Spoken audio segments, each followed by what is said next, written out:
everybody, and welcome into Clearing the Benches. This is going to be part 2 of our 8-part installment in which we give you the NHL's top 10 players from every decade, beginning in the 1940s and going all the way through current times. So go ahead and hit your subscribe button. Make sure you don't miss out on any of these videos, and let's get started. Well, today we're talking about the 1950s, and in the 1950s there was one name that was basically synonymous with hockey, not only in the NHL, but around the world, and that was Gordie Howe. Gordie Howe for the Detroit Red Wings had 806 points, 701 penalty minutes in just 688 games during the 50s.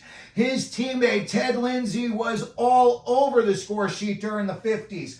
557 points in just 669 games to go along with a whopping 1,188 penalty minutes. That is a busy boy. Maurice Rocket Richard was also a busy boy. 552 points in just 574 games to go along with 758 penalty minutes.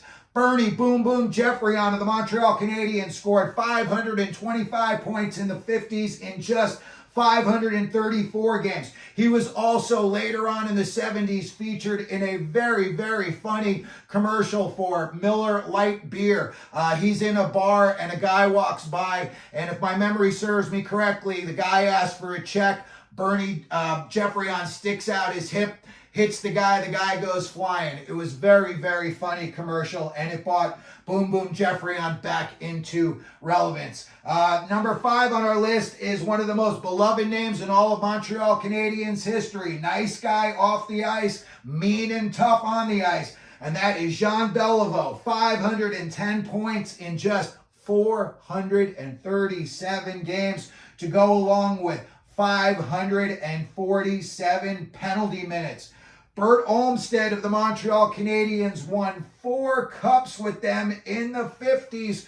Also part of the Busy Boy Club, 749 penalty minutes, won cups in 50, 53, 56, and 57 for the Canadiens. Todd Sloan of the Toronto Maple Leafs comes in at number 7. He had 441 points in 647 games.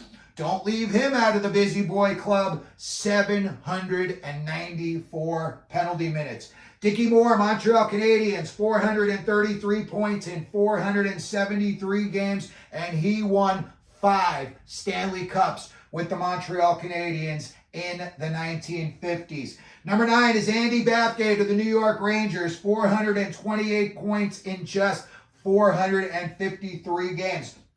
Alex Del Vecchio, and he won 3 Stanley Cups with Detroit, 1952, 1954, and again in 55. And he had 425 points in 603 games. Some other names that did not make our top 10 list but are very, very relevant in the hockey world: Red Kelly, Doug Harvey, and Bill Gadsby. So that's going to do it for our 1950s all-decade team. Let me know what you think down in the comment section. If there's somebody that I left off, or maybe there's a couple of people you think that I should have gotten to. If you could, please hit your like button. Don't forget to subscribe. And as we always do here at Clearing the Benches, let them know you're out there.